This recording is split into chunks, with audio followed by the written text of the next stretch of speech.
सर्वांना नमस्कार. DM reality check या आपल्या यूट्यूब चॅनलमध्ये तुमचं सहर्ष स्वागत करतो. आज पेशा क्षेत्रातील जो 3 जिल्ह्यांमध्ये पेच प्रसंग निर्माण झाला होता, त्यापैकी 17 जुलै 2026च्या शालेय शिक्षण विभागाच्या मार्गदर्शक सूचनांनुसार नंदुरबार जिल्हा परिषदेने त्याच्यावरती मार्ग काढलेला आहे. नंदुरबार जिल्हा परिषदेने या ठिकाणी जे मेरिटमध्ये असलेले आणि त्यानंतर मानधन तत्वावरती कार्यरत असलेले उमेदवार यांची या ठिकाणी गुणवत्ता यादी लावण्यात आलेली आहे. त्यांचं समुपदेशन या ठिकाणी त्यांचं डॉक्युमेंट व्हेरिफिकेशन या ठिकाणी सुरुवातीची जी प्रक्रिया आहे डॉक्युमेंट व्हेरिफिकेशनची ती प्रोसेस सुरू केलेली आहे. त्याबाबत आजच पत्र निघालेलं आहे. जे पात्र उमेदवार आहेत त्यांची यादी सुद्धा पब्लिश केलेली आहे. 1 ते 5 ची वेगळी आहे. त्या ठिकाणी 6 ते 8 मध्ये भाषा विषय आणि मॅथ सायन्स, मला वाटतं सोशल सायन्सची त्या ठिकाणी उमेदवारांना संधी देण्यात आलेली नाही किंवा ती सिच्युएशन नेमकी काय आहे ती जिल्हा परिषदेने तपासून या ठिकाणी पात्र यादी पब्लिश केलेली आहे. मुळात कालच पुणे जिल्हा परिषदेने सुद्धा पेशा क्षेत्रातल्या उमेदवारांचं समुपदेशन प्रक्रिया राबवलेली आहे. त्यामुळे बऱ्यापैकी पेशा भरती ही या ठिकाणी पुढे सरकते. कारण जोपर्यंत 2022च्या भरती प्रक्रियेचं पूर्णत्वास ती भरती जात नाही तोपर्यंत पेशाच्या जागा या ठिकाणी अपलोड होण्यासाठी खूप अडचणी निर्माण होतात. आणि मुळात मित्रांनो, आजचा व्हिडिओ हाच आहे की नंदुरबार जिल्हा परिषदेमध्ये जे पात्र उमेदवार आहेत ज्यांचं डॉक्युमेंट व्हेरिफिकेशन होणार आहे, तर मित्रांनो आज आपल्या या व्हिडिओच्या माध्यमातून त्या पत्रामध्ये किंवा नंदुरबार जिल्हा परिषदेने जे पत्र काढलेलं त्यामध्ये नेमकं काय आहे ते आपण सविस्तरपणे बघणार आहोत. समांतर आरक्षण फॉलो झालंय की नाही तेही या ठिकाणी बघणार आहोत. तत्पूर्वी तुम्ही माझ्या चॅनलला जर नवीन असाल तर चॅनल सबस्क्राईब करा. आपण ते पत्र बघूया. मित्रांनो, जिल्हा परिषद नंदुरबार प्राथमिक शिक्षण विभाग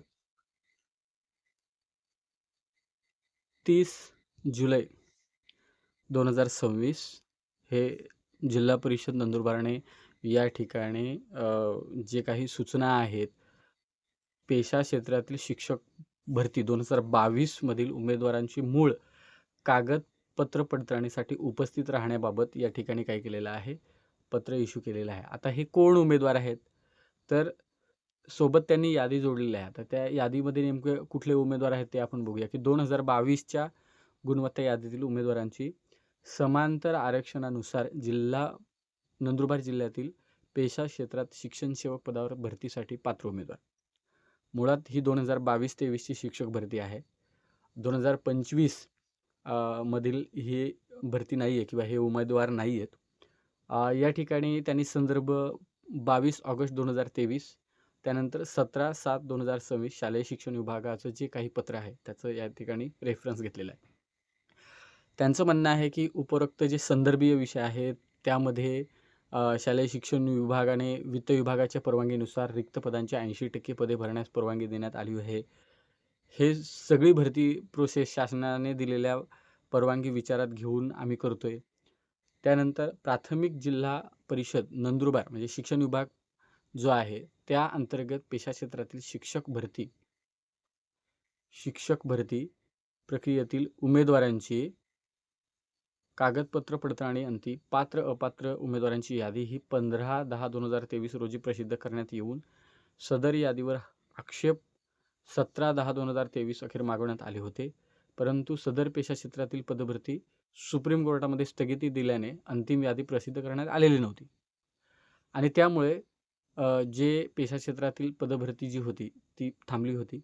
समांतर जे आरक्षण आहे त्यानुसार पात्र असलेल्या उमेदवारांची कागदपत्र तपासणी कार्यशाळा त्यांनी नियोजन केलेलं आहे. त्यासोबत चेकलिस्ट दिलेले आहे कुठले कुठले कागद लागतील. त्यांनी काय केलेलं आहे, इयत्ता 6वी ते 8वी साठी जे पात्र उमेदवार आहेत या यादीप्रमाणे ते 5 ऑगस्ट 2026 5 आणि 6 ऑगस्ट 2026ला त्यांचं या ठिकाणी डॉक्युमेंट व्हेरिफिकेशन हे सकाळी 11 ते सायंकाळी 4 वाजेपर्यंत जिल्हा परिषद नंदुरबार येथे होईल. त्यानंतर 1 ते 5 साठी जे पात्र उमेदवार आहेत त्यांचं डॉक्युमेंट व्हेरिफिकेशन 11 ऑगस्ट ते 12 म्हणजे ह्या 2 दिवसामध्ये सेम 11 ते 4च्या वेळेत होईल.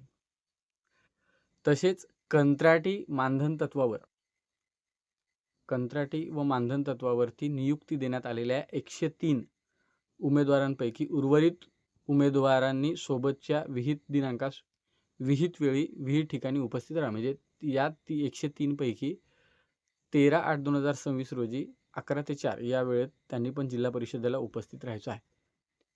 उमेदवारांनी अर्जात नमूद केलेले जे कागदपत्र आहेत त्यांचं काय करायचं आहे, त्या ठिकाणी तपासणीसाठी ते कागदपत्र सोबत घ्यायचे आहेत. मुळात या ठिकाणी जिल्हा परिषद नंदुरबारने निर्णय घेतलेला आहे की 214 आणि 108 103 यांना या ठिकाणी त्यांनी कन्सिडर केलंय.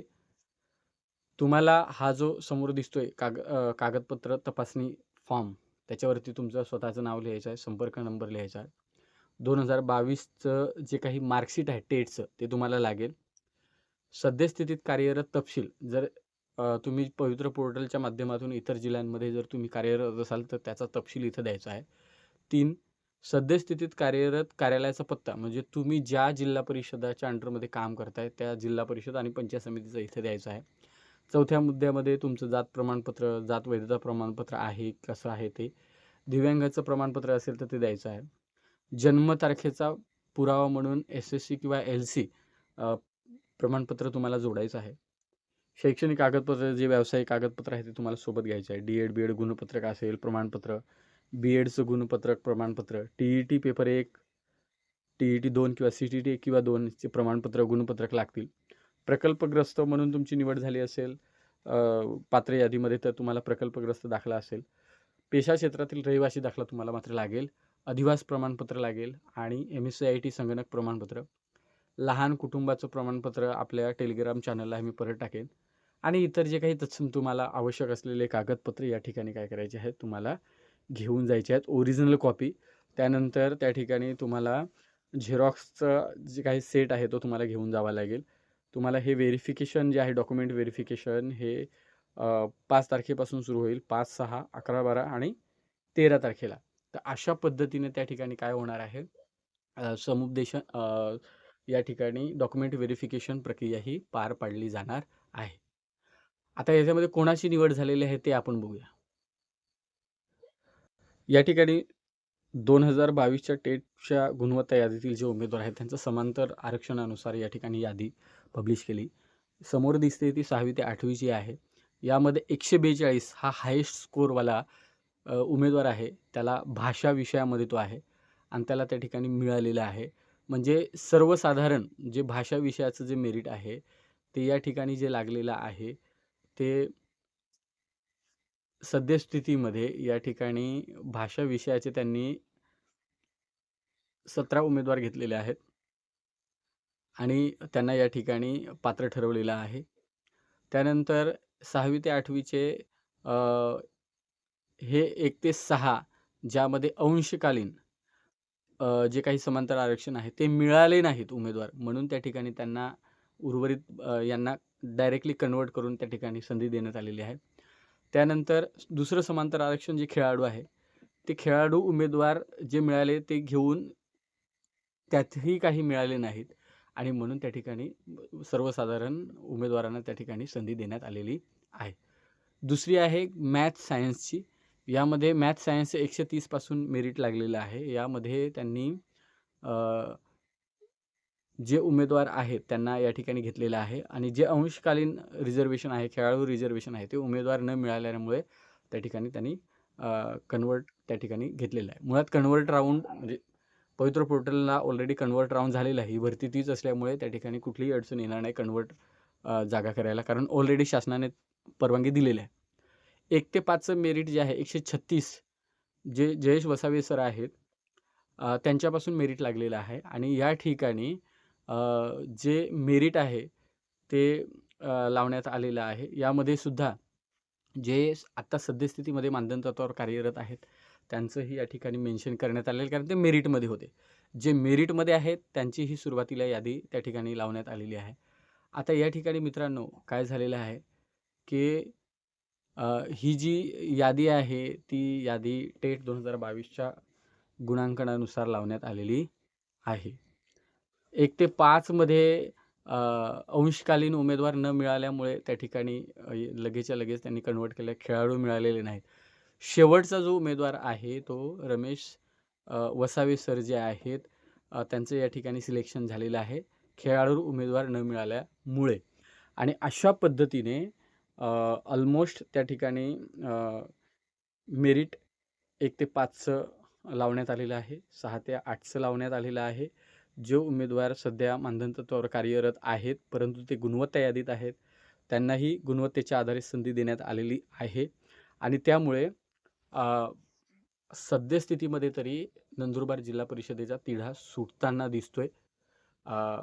होप्स कुठलीही अडचण यापुढे येऊ नये आणि हे जे उमेदवार आहेत या सगळ्यांना जे 214 आणि प्लस जे 103 जे मानधन तत्त्वावर कार्यरत आहेत त्यापैकी जे उमेदवार आहेत त्यांना या ठिकाणी नियुक्ती मिळावी असं या ठिकाणी आपल्या DM रियालिटी चेक या आपल्या चॅनलच्या माध्यमातून त्यांना शुभेच्छा देतो. आणि जर हा व्हिडिओ आवडला असेल तर जास्तीत जास्त शेअर करा, त्या उमेदवारांपर्यंत शेअर करा, जेणेकरून कुठलाही उमेदवार यापासून बाधित राहणार नाही. तर मित्रांनो, आपण थांबूया. जोहार, जय संविधान.